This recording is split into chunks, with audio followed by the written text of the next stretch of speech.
休假。自从进入职场以来，这倒是头一回。大黄膝下作为我的同乡、同事和亲闺蜜，既然已经帮我安排妥当，我只能恭敬不如从命了。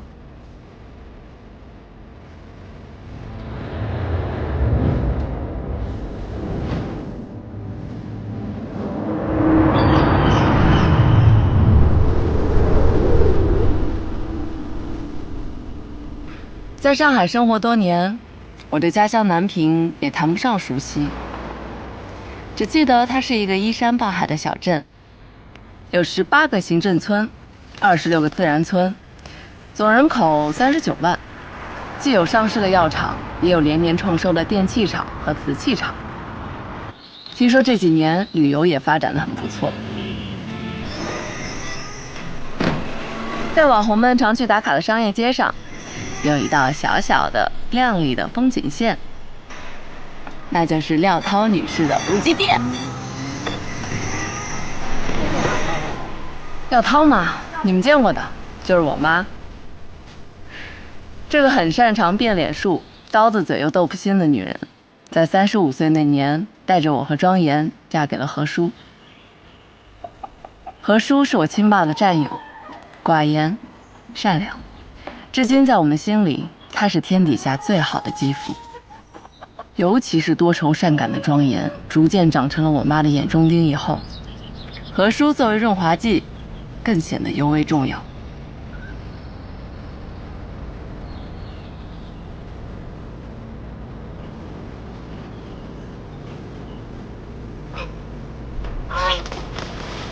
廖涛女士40岁那年生下了我妹何袅袅。她就像一缕清风，给我和庄严带来了无数欢笑，却给我妈和何叔送去了无尽的烦恼。不过，连我的家人都不知道，南平还有一个人令我记忆深刻。即便多年未见，他性格依然那么古怪，但能和他重逢，还是让我心情愉悦。这个人就是chenmaidong。奶奶，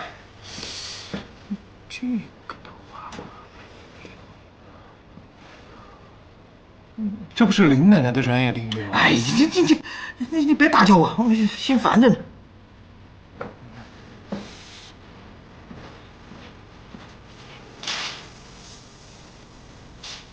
所以你问我缘分大不大？我才不只是大，弄不好还会是过命的情分呢。过命的情分。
警察和法医刚走，确认是游泳的时候意外溺亡，已经超过36小时了。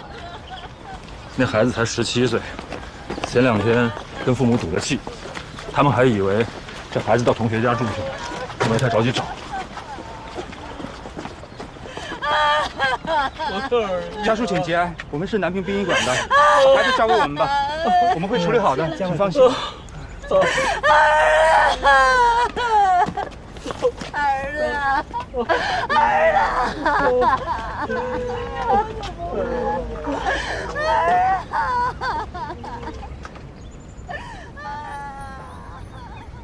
轮船和灵车都准备好了吗？路不太好走，刚刚才过来。那孩子发现的逝者，是，好像是昨天饭馆里那孩子，人已经傻了，普通人看见泡了这么久都受不了。再确认一下。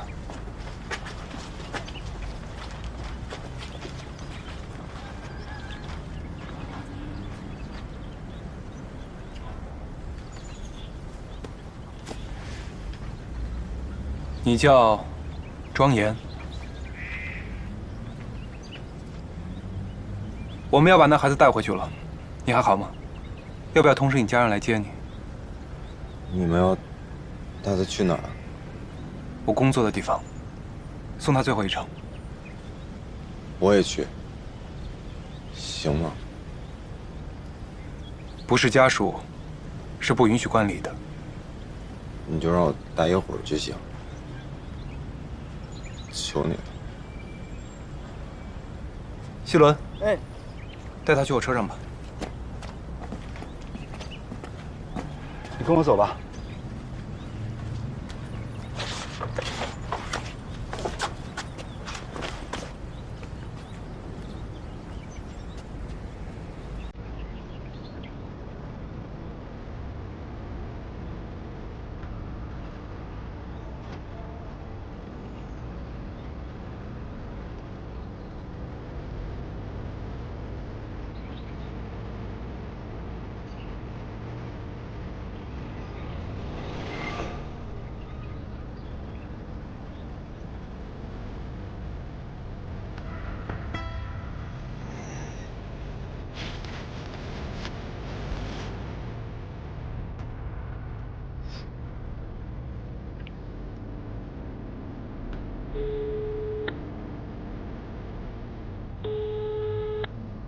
姐，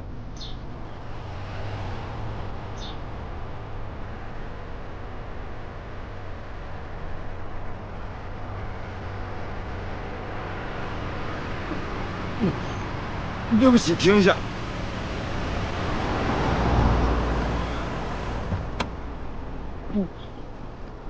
我透透气。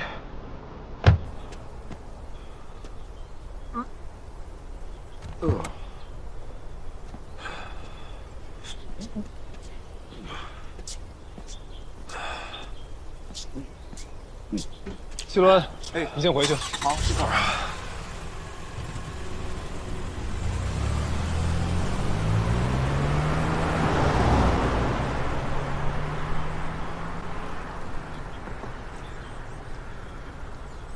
你先坐这休息会吧。待会儿我特别忙，可能没空照顾你。对于你受到的惊吓，我很抱歉。那男孩跟我差不多大，对吧？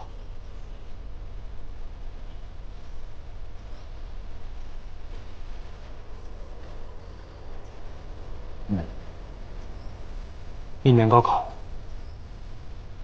他叫什么名字？相信我，知道的越多，反而对你情绪复原没有任何帮助。我一直觉得，凡是有名字的事物，都有灵魂。他一定也有个好名字吧？从小被爸妈寄予厚望那种，或许希望他成为人中龙凤，或许盼着他长命百岁，一生平安。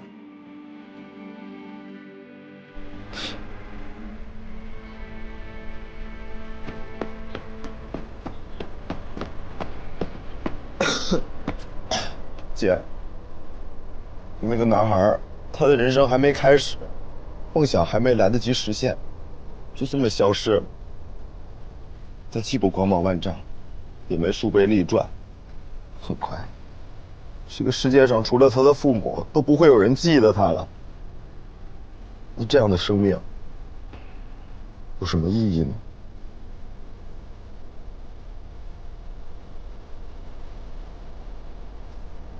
死亡是最让人无能为力的，也是最公平的。每个人的骨灰重量都是1800克到3100克。他从不以成功或失败论英雄，只要存在了，就已经是意义了。爹，没听说过一句话吗？有时候不幸也会降临到一些好人身上。你看看你姐我，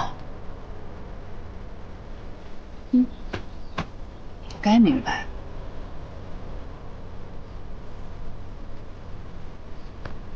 有人曾经跟我说过，拐杖也可以是武器。拐杖也可以是武器，我相信了。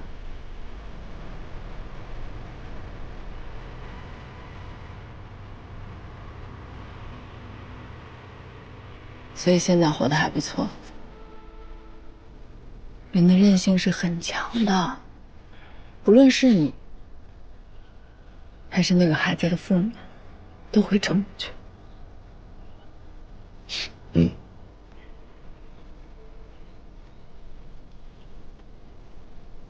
我得去忙了，你们早点回去吧。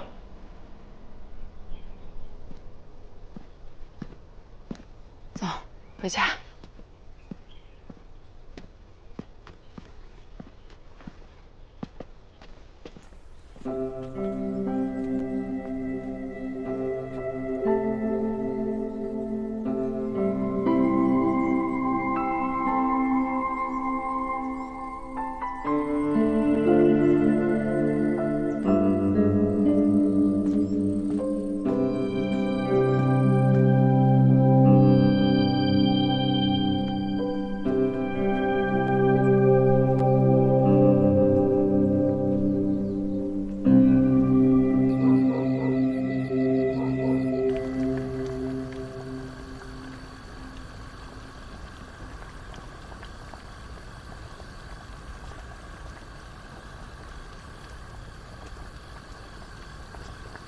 转眼睡了。吃了半片安眠药，总算睡着了。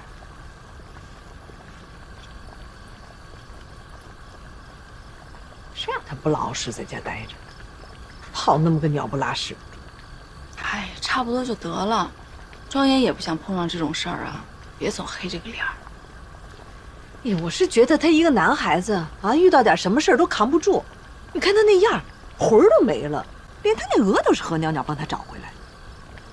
人家都说了，泡了几天的，视觉上肯定很惊悚，你搁谁都得缓几天。再说了，你别总拿男女说事儿啊，谁规定男孩不能哭不能怕？你这也算性别歧视。你就总向着你弟弟，什么都是我的错。你之前还说他靠谱，他除了考试，什么事儿上靠过谱？这还没往家挣一分钱呢，就张罗着要退学了。这不就是一个想法吗？你别这么早下定论。退一万步说，条条大路通罗马。还罗马？我跟你说，他要真退了学，能玩转咱这南平镇，我就规定要给他磕仨响头。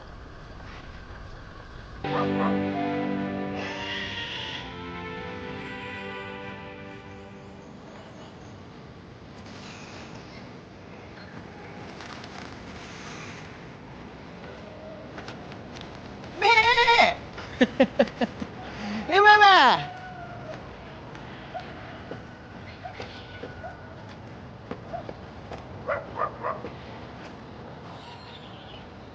林妹妹，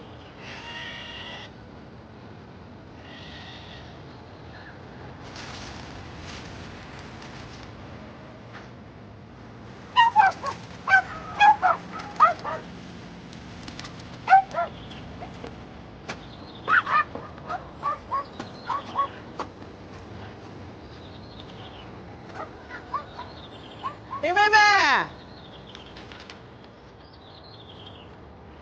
我来了。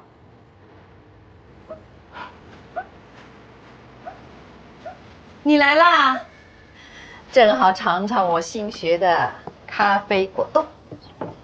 你在干嘛呢？我嗓子都喊得冒烟了，也不见人。我在后院给杨输液呢，是养殖场送来的。产后一直营养跟不上。早跟你说了，这兽医别干了，多大年纪了，费那力气。举手之劳。来，你坐，你坐。我跟你说件正事儿。你是不是知道我的柚子果酱已经好了，是专门来取的？我偶尔也要处理一些比吃要紧的事儿吧。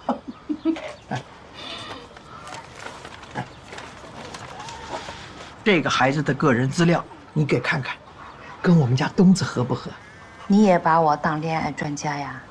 行了，在我面前呢，你就别藏着掖着了，我还不知道你吗？我跟你说啊，这个我是好不容易从吴雪华那儿借来的，你给盘盘。来，不许批判我啊！为了孙子的婚配，我现在什么事都干得出来。眼镜儿。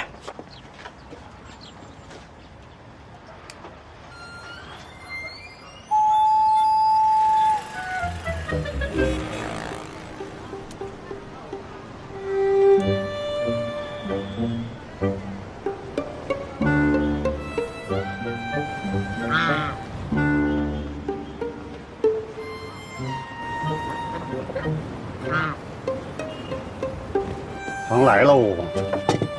来，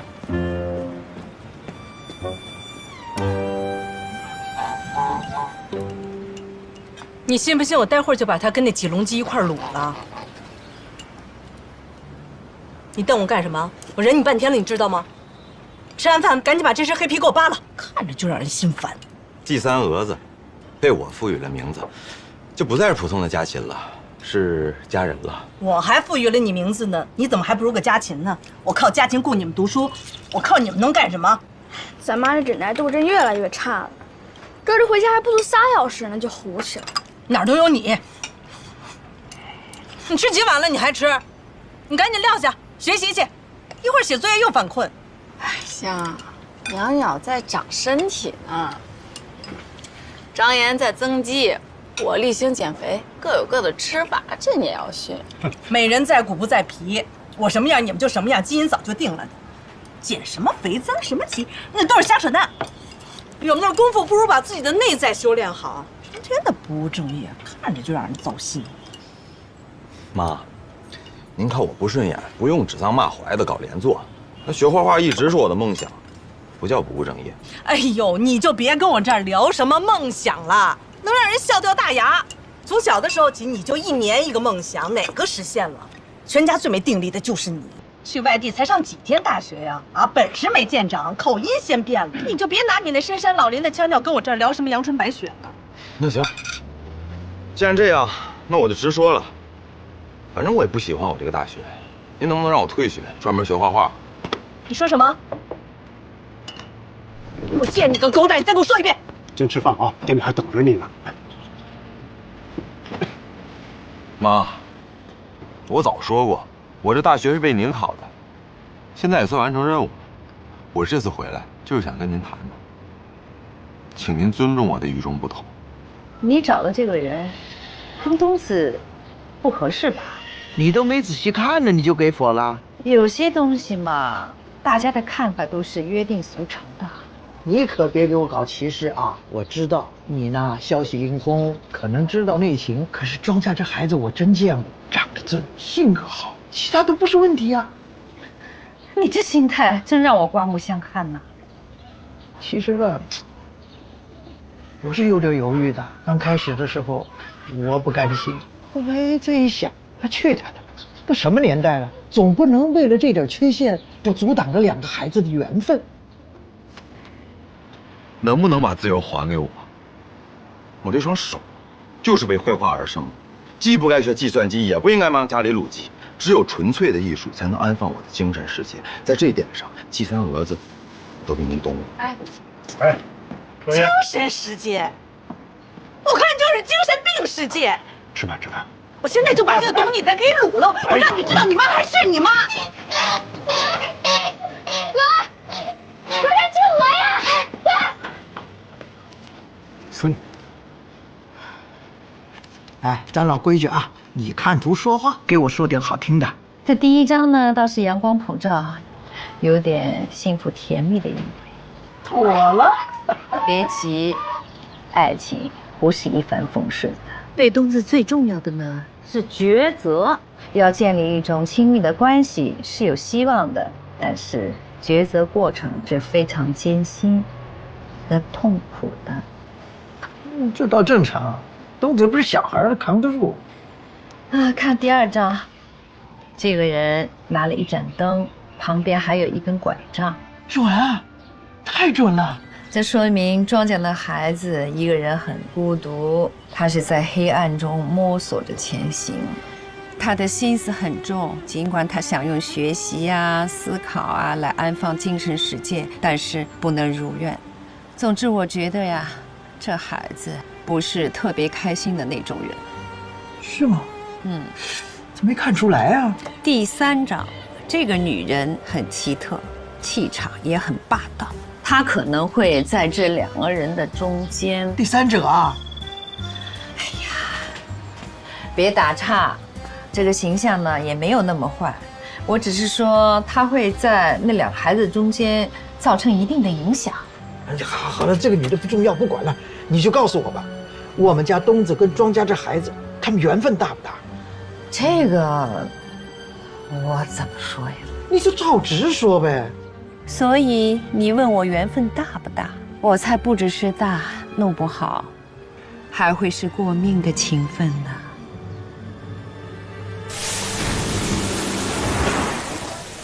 东哥、海哥、希伦，今后估计再没什么机会和大家共事了。这就算咱们散伙饭了，但认识你们就是我的荣幸，敬你们。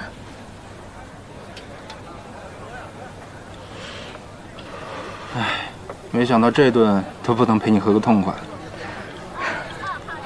自己人都理解，我在咱们单位干了4年，一滴酒都没碰过，所以万一今天喝大了，别见笑。希伦，不久的将来，是不是该轮到你请这顿散伙饭了？哪儿的话呀你！我最近正在苦心磨练技艺呢，我可从来没想过辞职的事儿啊。不像你急着嫁人。得了吧，干咱们这行，谁是强扭的瓜，大眼就能看出来。你身上没有我们那味儿。不是，你这个逃兵，你还好意思说我啊？海哥，你给评评理。我身上怎么就不带味儿了？什么味儿啊？确实没有咱们殡葬人的风骨。你说的对。你们这是欺负新人。上午的时候，师傅也说我没激情。不是，我就不明白了，你们是依据什么呀？那我跟你说说海哥。海哥在殡仪馆开了20几年的车了，安运、更衣，这些事情都得他来负责。中国男性遗体的平均体重是75公斤，女性是65公斤。完成一套完整的作业流程，一具遗体至少得被移动5次，这还没有算增加的浮项。光看数值，海哥的运动量甚至都不输专业的运动员。所以你觉得海哥对这份职业有没有激情？来，我敬你一杯。敬海哥。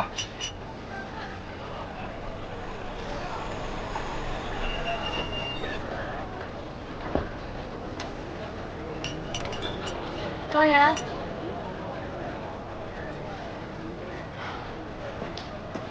找你2圈了，麻烦做好了，回家吃。不了，再听会儿。啊，不，再吃会儿。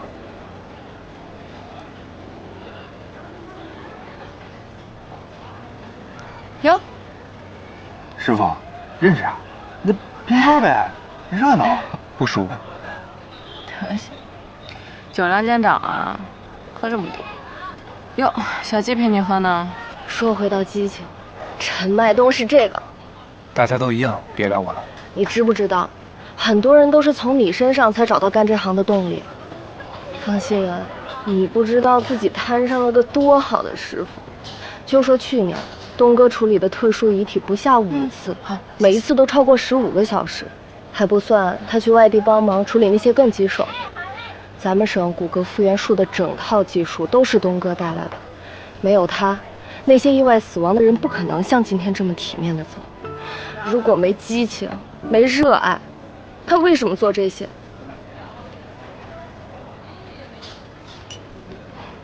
你少喝点，少喝点。我是真的不明白，女生为什么过了25岁就一定要匆匆忙忙谈恋爱、结婚，又为什么因为结婚就得放弃喜欢的工作呀？我说出来可能没人信，我真的对殡仪这个行业有感情。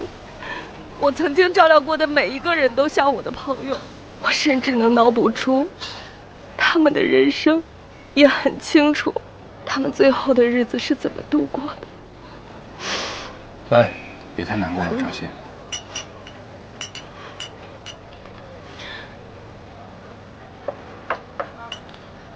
回家了。这些经历都记在心里，不用苛求其他人都能够理解。肉体腐烂，不过是死亡的另一个真相。用视觉和嗅觉提醒我们肉体的脆弱。佛教里就有僧人通过观想腐尸，对生命保持警觉。这怎么观啊？尸体在不同的腐烂阶段会有不同的相貌：膨相、坏相、血涂相、浓烂相、青相。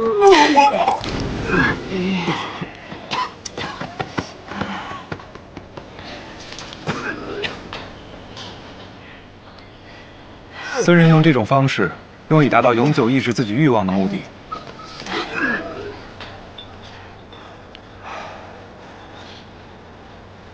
我得去值夜班了，先走了。